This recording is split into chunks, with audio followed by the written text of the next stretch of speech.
Veja no Ecocenado, fotografia e meio ambiente na obra de Bento Viana.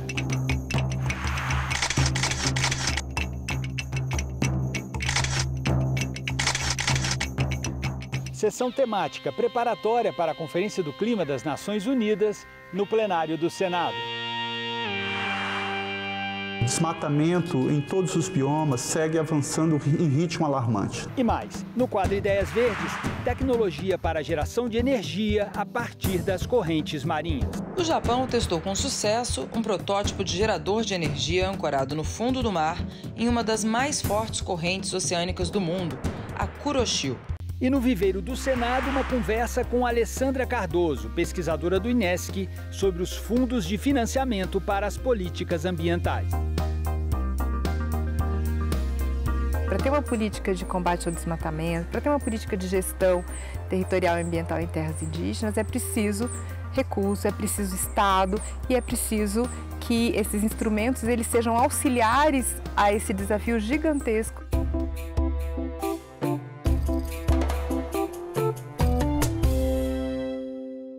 O Viveiro do Senado é um espaço destinado à produção de mudas, à compostagem e à difusão de boas práticas ambientais. Tem sido também o estúdio verde do programa Ecocenado, um ambiente inspirador para a gravação das nossas entrevistas.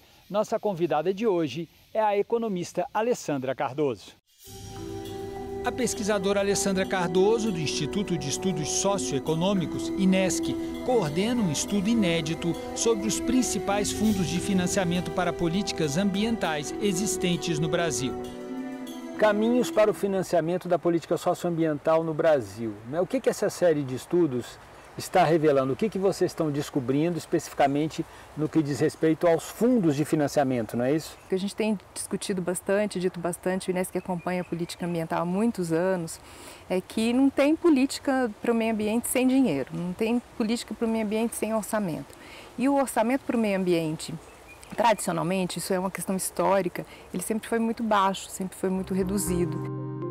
Inclusive, a gente olha para o tema do orçamento para o meio ambiente, não só para os fundos, mas para o recurso que tem no MMA, o recurso que tem no IBAMA, o recurso que tem no ICMBio, e a gente olha o tamanho dos desafios da política ambiental e socioambiental, né? O desafio de basicamente tirar uma política que é muito boa do papel, né? Da lei que foi construída aí desde a década de 80 e que é uma legislação, a gente sabe que é muito robusta, que é muito importante e com uma dificuldade imensa de implementação. Então, não tem como implementar essa política que é tão importante, que é uma conquista da sociedade brasileira, sem que haja orçamento público. E aí os fundos são instrumentos para essa política. O interessante dessa série de estudos, para o nosso telespectador entender, é que a Alessandra e os pesquisadores do INESC pegaram cada um desses fundos para ver, em cada caso, quais são os gargalos, o que pode ser melhorado. Então vamos começar, Alessandra, com o Fundo Nacional do Meio Ambiente, que eu acho que é o mais antigo desses fundos, né? É um fundo que foi criado em 89, você vê aí, foi criado logo depois da Constituição, né, que trouxe avanços na garantia do direito a um ambiente saudável, a responsabilidade compartilhada por cuidar do meio ambiente, de todos os entes. Ele vem como instrumento para fortalecer e implementar a Política Nacional de Meio Ambiente, que é de 81, depois vem a Constituição em 88, e ele é criado em 89 por lei. Então, é um fundo que ele nasce com esse espírito, ele nasce também com uma perspectiva nacional, né? Não é um fundo para a Amazônia ou para a Mata Atlântica. Ele também vem com o desafio de implementar uma política não só para a floresta, não só na área rural, mas também no espaço urbano. Então ele é um fundo muito importante. E quando a gente vê o que aconteceu com esse fundo, a história desse fundo, primeiro ele foi perdendo recursos ao longo dos anos, ele chegou já a ter, em alguns anos, mais de 100 milhões de recursos. Ele já contou com dinheiro dos royalties do petróleo, dos royalties da mineração, de multas ambientais. E hoje ele é um fundo que foi perdendo força. Hoje ele tem pouco mais que 30 milhões, que é muito pouco para o desafio de implementar uma política nacional. Em todos os biomas? Em todos os biomas, para a área, para a floresta, para o cerrado, para a Mata Atlântica, para o urbano também, né, que tem desafios da política ambiental que são muito importantes. E, na verdade, 90% desse recurso hoje não é gasto, então é aprisionado no que a gente chama, parece técnico, mas é fácil entender, que se chama reserva de contingência. É um recurso que cada órgão tem que reservar para garantir o equilíbrio, para garantir o cumprimento do teto. O que a gente tem dito é que isso, na verdade, significa um sacrifício fiscal que foi colocado em cima desse fundo e, por conta disso, ele não existe. E na avaliação de vocês, o que é preciso ser feito para retomar o Fundo Nacional do Meio Ambiente? No Congresso brasileiro está discutindo o projeto de lei orçamentária para 2023. A gente tem feito, INESC, junto com outras organizações, um trabalho de defender o fundo, né? Há 2 anos que nós estamos tentando defender o fundo, tentando convencer a Comissão de Meio Ambiente, parlamentares, senadores, de que é importante preservar esse fundo.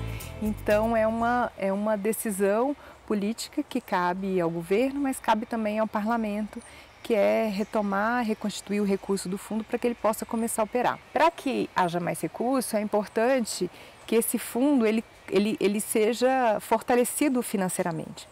E aí o que o nosso estudo mostra é que hoje só 20% das multas pagas para o IBAMA alimentam esse fundo. Primeiro, 20% é muito pouco. Não seria possível fazer um decreto, sabe, no começo do ano, dizendo, olha, a partir de agora não é mais 20% das multas do IBAMA que vão alimentar o fundo, e sim 50%. Isso já daria um super reforço, né? Então a gente tem 30 milhões, a gente poderia passar aí pelo menos a 50%. Mas, acima de tudo, é importante que, de fato, as multas sejam cobradas e que o Estado volte a atuar fortemente em fiscalização ambiental. Alessandra, e o Fundo Amazônia? Um fundo que provavelmente o nosso telespectador já ouviu falar mais, porque ele andou aparecendo muito na imprensa, sobretudo a partir do momento que o atual governo implementou modificações no funcionamento desse fundo e houve uma reação por parte dos financiadores, não é? Me parece que é principalmente a Noruega, não é? Qual é a situação do Fundo Amazônia hoje? O que precisa ser feito? Boa parte do recurso foi doado pela Noruega, né? Uma parte pelo governo alemão também, uma parte muito, muito pequena pela Petrobras. É um fundo com recurso, é um fundo com uma governança que foi criada também muito interessante, muito forte, com participação da sociedade civil, com participação do banco, do BNDES, que é o gestor, com participação dos ministérios, e ele nasce com esse desafio de ser esse instrumento que vai financiar a política de combate ao desmatamento que era o PPCDAN.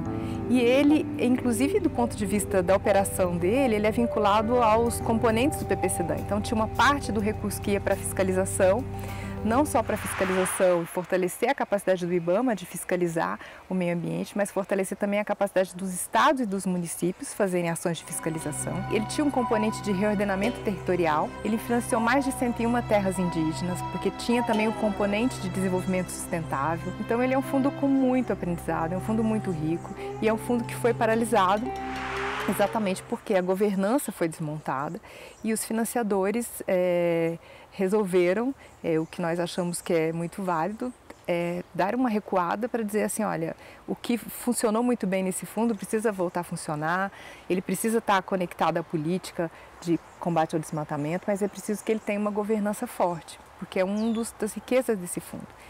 Então ele está paralisado com mais de 3 bilhões, pouco mais de 3 bilhões de dinheiro em caixa, saldo, demanda novos aportes do financiador.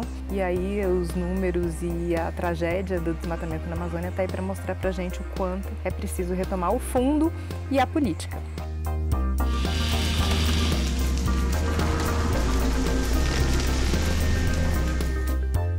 E o Fundo Clima?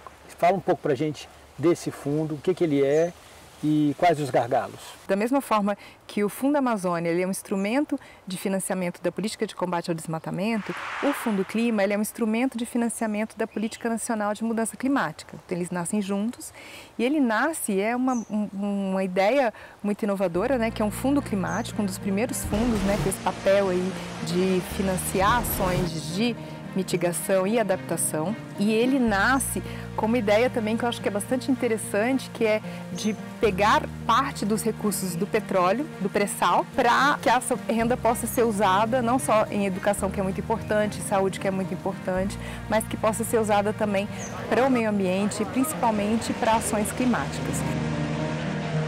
O que a gente tem visto assim é que esse fundo ele é um fundo que ele nasce com uma proposta muito interessante, inovadora. Ele faz esse papel de pegar recursos do petróleo e abastecer um fundo para financiar mitigação e adaptação climática, mas ele tem uma história muito frágil de execução. E a gente acha que parte disso tem muito a ver com o fato, inclusive, dele não ter uma governança boa, como é a governança do Fundo Amazônia. Esse é um fundo que a gente precisa discutir mais. O Fundo Amazônia a gente precisa retomar. O Fundo Nacional de Meio Ambiente a gente precisa recuperar. E o Fundo Clima a gente precisa realmente repensar a gestão, repensar a governança, repensar as prioridades, porque ele é muito, muito frágil nesse sentido. E essas informações todas, para quem estiver vendo essa entrevista e quiser se aprofundar, elas estão disponíveis no site do INESC. A série está disponível no site do INESC, chama Caminhos para o Financiamento da Política Socioambiental. Já são 3 estudos divulgados, o do Fundo Nacional de Meio Ambiente, o do Fundo Amazônia e o Fundo Clima. A gente vai seguir com esse trabalho até o final do ano. O próximo também é o Fundo Verde para o Clima, que é um recurso do Acordo de Paris para ajudar os países a combater o desmatamento e preservar a floresta. O Brasil recebeu esse recurso, foi um dos primeiros países, na verdade foi o primeiro país a receber recurso do Fundo Verde para o Clima, como reconhecimento aos resultados de redução de desmatamento. Quer dizer, então, o importante desse estudo do INESC é que vocês estão fazendo a avaliação e estão apontando caminhos, não é isso? Os caminhos já existem, já foram trilhados, tem caminhos antigos aí, alguns deles já foram quase que apagados, né? Então é importante que a gente faça uma limpeza desses caminhos para retomar uma política nacional de meio ambiente, para ter uma política de combate ao desmatamento, para ter uma política de gestão territorial e ambiental em terras indígenas, é preciso recurso, é preciso Estado e é preciso que esses instrumentos eles sejam auxiliares a esse desafio gigantesco que é implementar tudo isso que já está lá na lei, que está lá escrito, que não foi construído à toa. Foi muita luta, né, das organizações da sociedade civil para construir o que nós temos hoje de legislação. Então é muito importante a gente tirá-la do papel. O Acordo de Paris foi adotado em 2015 como uma estratégia mundial de enfrentamento do aquecimento global. Os países que assinam o acordo assumem compromissos voluntários para a redução de emissões, chamados de NDCs. No caso do Brasil, vamos reduzir as nossas emissões de gases do efeito estufa em 37% até 2025. Tomando como base as emissões medidas em 2005. Os cientistas dizem que é preciso limitar o aumento da temperatura do planeta a 1,5 graus centígrados. E para isso, temos que cortar 50% das emissões até 2030. Este ano, a Conferência das Nações Unidas sobre o Clima, COP27, acontece no Egito, entre os dias 6 e 18 de novembro. O plenário do Senado foi palco de uma sessão temática preparatória para a Conferência do Clima das Nações Unidas deste ano, que acontece agora em novembro, no Egito.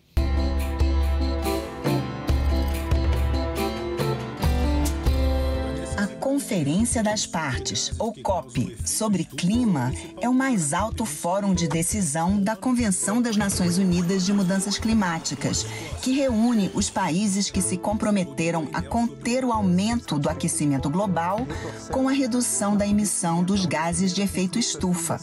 Especialistas e cientistas da área foram convidados a debater o assunto em sessão temática no Senado Federal e avaliar o cumprimento das metas pactuadas pelo Brasil na COP26 no ano passado e os desafios e propostas para a COP27 em novembro no Egito. O Brasil ratificou o Acordo de Paris em setembro de 2016, mas até hoje não explicou como vai cumprir essas metas. Não adotou políticas domésticas que sejam suficientes para nos fazer cumprir essas metas. O Brasil é hoje o 5º maior emissor de gás de efeito estufa no planeta. A gente só fica atrás da China, dos Estados Unidos, da Índia e da Rússia, sendo que nesses países a principal fonte de emissão é a queima de combustíveis fósseis. E no caso do Brasil, a principal fonte de emissões é a forma como a gente usa o território, o uso da terra. Dados do IPAM demonstram que 30% dos cadastros ambientais, rurais e legais estão em áreas de floresta pública não destinada. E essas áreas correspondem a 66% do desmatamento nesse período. Desmatamento importa, porque, como a gente ouviu nas falas anteriores, essa é a nossa principal contribuição em relação às nossas emissões de gases de efeito estufa. precisamos, então, conter o aquecimento global em até 1,5 graus Celsius em relação aos períodos pré-industriais e, para isso, todas as estratégias devem ser ponderadas, debatidas e consideradas. O desmatamento em todos os biomas segue avançando em ritmo alarmante. Na Amazônia, 2021 alcançou a maior taxa de desmatamento dos últimos 15 anos. O Cerrado, berço das nascentes de 8 das nossas principais bacias hidrográficas, também vem sendo ameaçado. Isso sem contar os efeitos das mudanças climáticas em nível global, que poderá deixar o cenário ainda pior. A Conferência do Clima das Nações Unidas, COP27, acontece entre os dias 6 e 18 de novembro na cidade de Sharm el-Sheikh, no Egito. Cerca de 200 países devem enviar representantes para o evento, que discute a implementação dos compromissos para o enfrentamento do aquecimento global. Os interessados podem acompanhar o andamento da conferência no endereço eletrônico cop27.eg.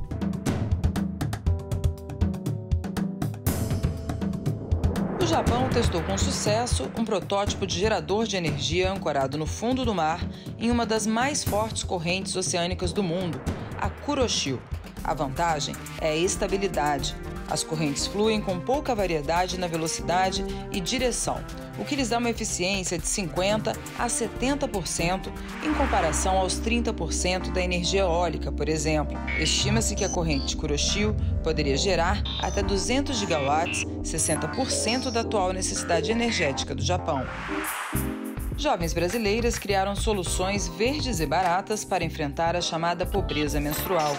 Laura Debres e Camille Santos, alunas do Instituto Federal no Rio Grande do Sul, criaram um absorvente higiênico 17% mais eficaz que o tradicional, além de menos poluente, pois não usa algodão ou plástico.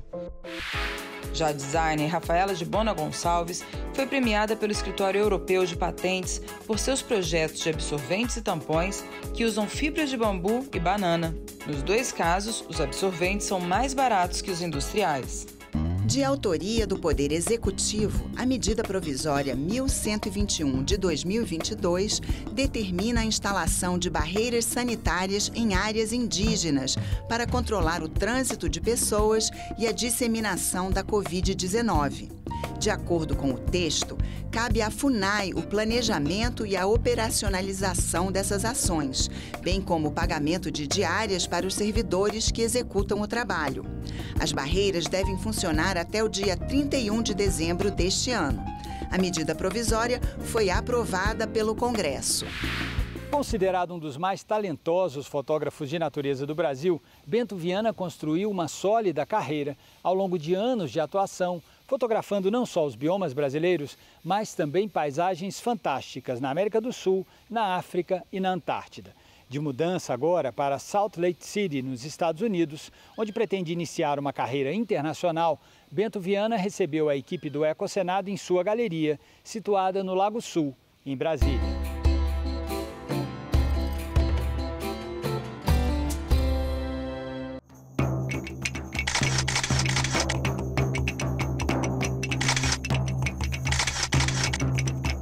O meu início é até interessante, porque quando eu era criança, eu tive a oportunidade de, até quando eu cheguei em Brasília, morando, eu vim para cá com 8 anos, de participar de expedições que mapearam, por exemplo, o Gruta das Andorinhas, Buraco das Araras,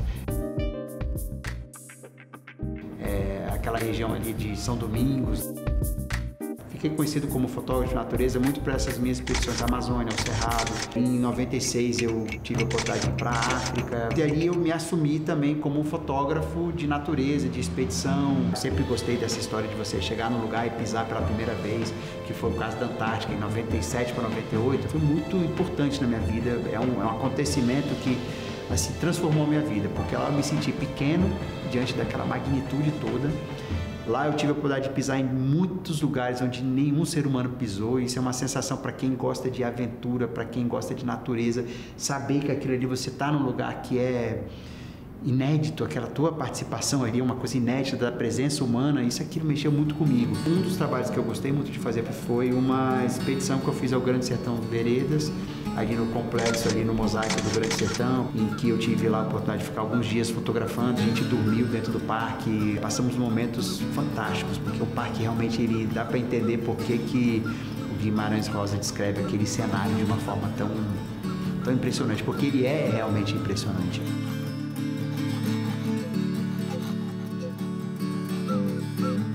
Eu gosto muito dos biomas brasileiros, eu gosto muito de natureza mesmo. É aquela coisa que a natureza sempre me lembra o tamanho que a gente é. E quando a gente chega naqueles vastos espaços do Cerrado, quando a gente chega diante de uma boca de caverna de 70 metros de altura, 100 metros de altura, você vê, cara, a gente é muito pequeno.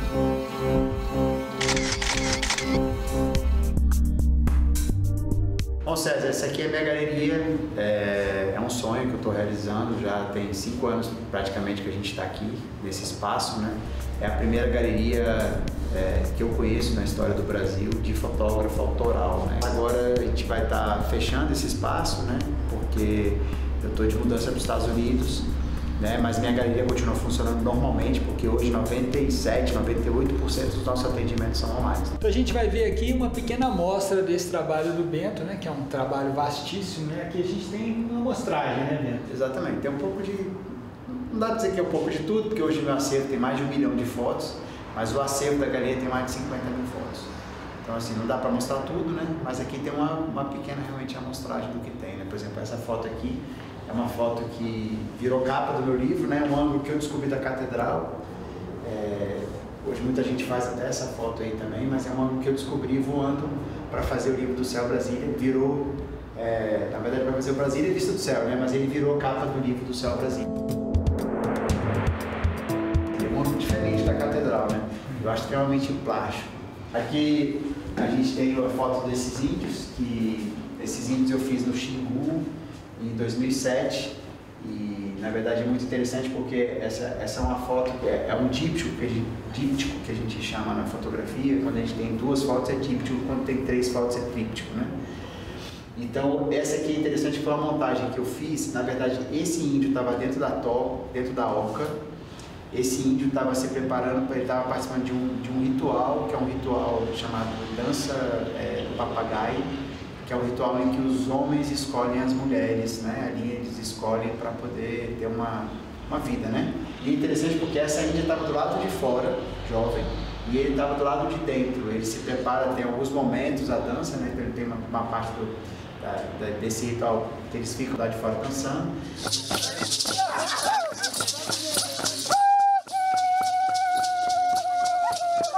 E tem uma parte que os homens ficam dentro da oca ali, e aí ele sai, né? Então tem essa coisa do casal, do índio, da força, né? Do indígena, da força do casal também. Acho que é uma coisa interessante nessa obra aqui, né?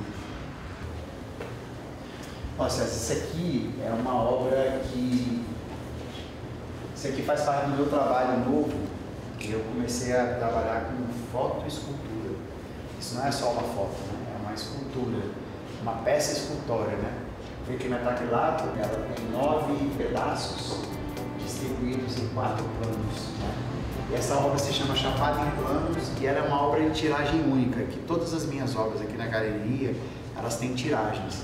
Essa aqui é tiragem única. Então assim, o comprador dessa obra, o colecionador, só ele vai ter essa obra.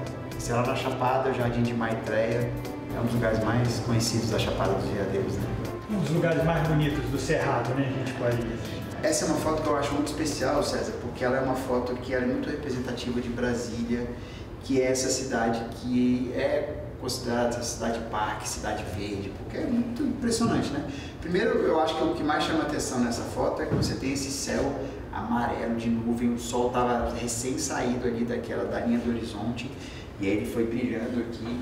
E aqui é o clube de golfe, né? Na verdade, assim, a ponte seria quase como objeto principal da foto, mas ela acaba se tornando quase coadjuvante, porque o que está em volta dela, o cenário que está em volta dela, compõe de uma forma magnífica, né? Quer dizer, a natureza, né? O céu de Brasília, o lago, o verde praticamente são os protagonistas. Exatamente.